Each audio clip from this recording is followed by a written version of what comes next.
Hello and welcome to Research Tuesday. I'm your host, Dr. Richard Harris, and we're going to be talking about a study today related to the microbiome, one of my favorite topics, something we've covered quite extensively on our channel. But this study looks at the microbiome in regards to Alzheimer's disease. So Alzheimer's rates are supposed to triple by 2050. It's already the fifth or sixth leading cause of death. I can't remember off the top of my head. And it is a devastating, debilitating disease.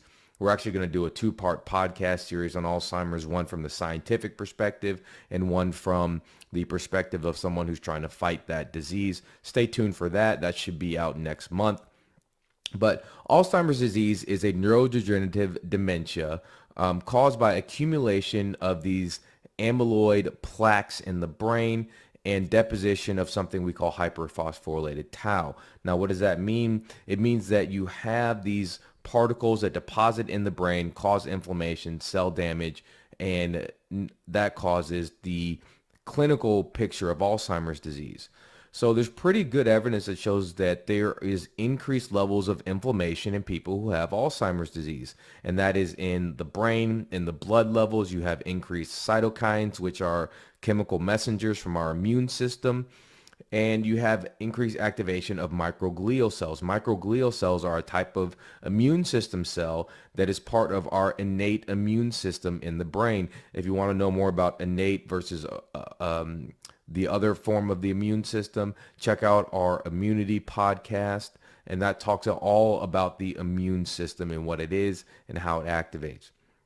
But it's interestingly been shown that these amyloid plaques in the brain actually have antimicrobial function.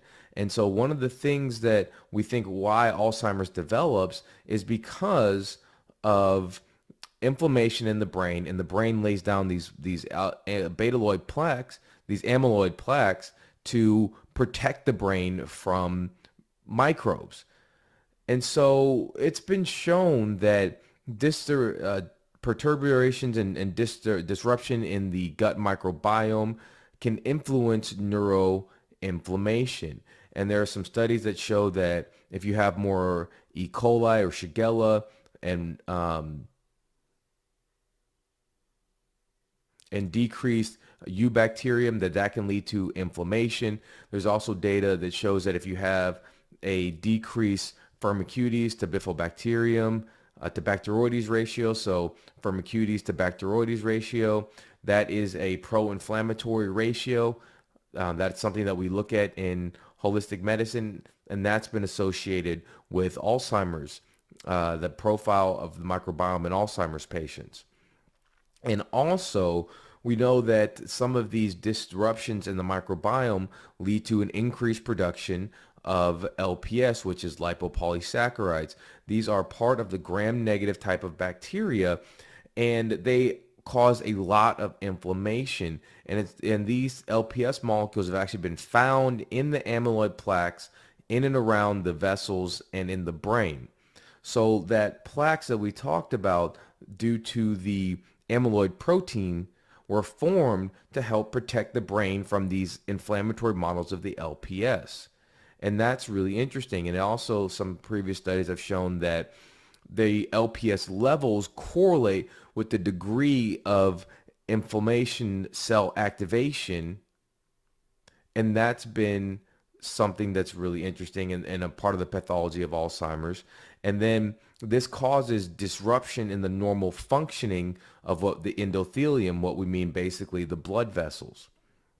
So the study wanted to look at how does short chain fatty acids, which are produced by the microbiome, correlate with these levels.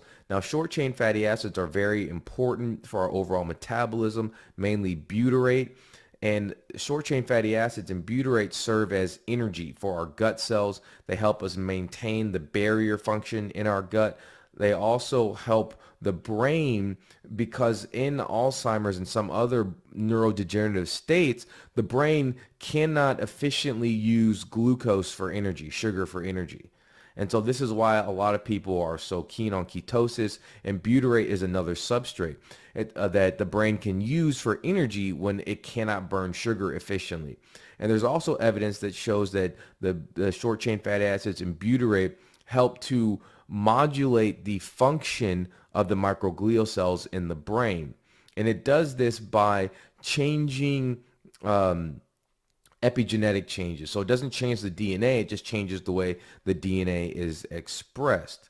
And so what the study wanted to look at was they wanted to look at associations of brain amyloid deposition with blood levels of LPS, the short chain fatty acids, cytokines, and other markers of endothelial or vascular dysfunction.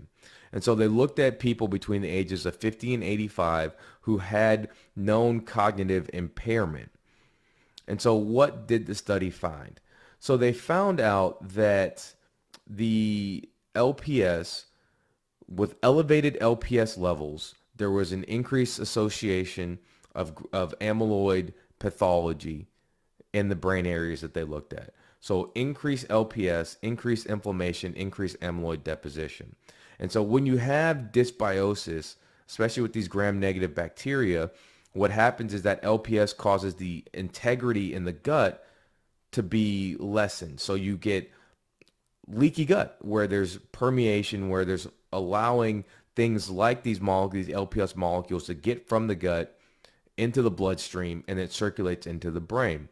Now, what they also found was that increased levels of butyrate were associated with lower amyloid deposition. So the butyrate was able, it seems to be able to protect the brain from these changes related to LPS. So next they look at inflammatory cytokines, and of course the higher the certain inflammatory cytokines, the higher the amyloid deposition was in the brain, and that if there were higher anti-inflammatory cytokines, that was showed a lower deposition of amyloid in the brain. Now, interestingly enough, high levels of LPS were also associated with greater gene expression of these pro-inflammatory cytokines, and then butyrate levels were associated with lower levels of pro-inflammatory cytokines, the NLRP3, IL-6, and some other things. Also, what they looked at was, okay, what are the levels of certain endothelial dysfunction markers related to this? And there was actually increased levels of markers that showed that the endothelium, the blood vessels, were disrupted, that were dysfunctional with the increased LPS. And that was found if there was a change from the short chain fatty acids, from mainly butyrate to others, acetate and valerate, which can be a marker of dysbiosis, having abnormal populations of the microbiome. So this is a really interesting study because it's showing that there are a correlation between abnormal microbiome findings, abnormal microbiome metabolites, and brain inflammation and brain blood vessel function. And one of the things that's found in Alzheimer's patients is that there's another marker of the endothelium called NCAM, and NCAM is lower in people with Alzheimer's, and we use NCAM as a marker of neurogenesis and neuroplasticity, meaning the NCAM can be used as a marker to determine how well the brain is able to heal itself and grow new connections, and that's decreased in Alzheimer's. And the decrease in NCAM has been associated with some of the changes in the neurotransmitters, especially acetylcholine, and that system that's seen in Alzheimer's. So what is a take-home point of this? The main thing to take away is that your microbiome matters in your overall context of health, and more studies are starting to link microbiome abnormalities to all kinds of health issues, and that also the microbiome is responsible for production of butyrate, and butyrate is quickly becoming one of the most important molecules for our overall health. We know that butyrate is anti-inflammatory, it modulates the immune system. Butyrate helps prevent toxins from the gut getting out of the gut. Butyrate is taken up by our gut cells and used for energy. It's important for healthy gut cells. It's also important for the normal anti-inflammatory action in the gut. So making sure that those immune cells are able to respond but not go overboard. And that's really, really important to our overall gut function. And a couple caveats, of course, this was an observational study, so correlation does not imply causation here. And they didn't look at ApoE genotypes, which we know is associated with Alzheimer's. But there's a growing body of evidence linking microbiome abnormalities to increased inflammation, to dysfunctional blood vessels, to deposition of amyloid plaque, and worsening or being possibly a root cause of Alzheimer's disease. So this is why we focus so heavily on the microbiome in our wellness programs and promote activities that increase diversity of the microbiome and also helps regulate what should be in our microbiome and keep out what should not be in our microbiome.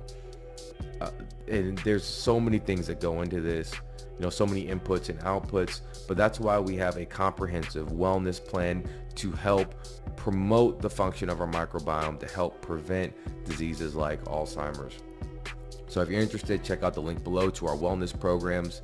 I've been a little off my game today. It's been a long couple of days, and we're still rolling, but I really think this is a really interesting study. Protect your microbiome, people. It's very, very important to your overall health. Thank you, and God bless.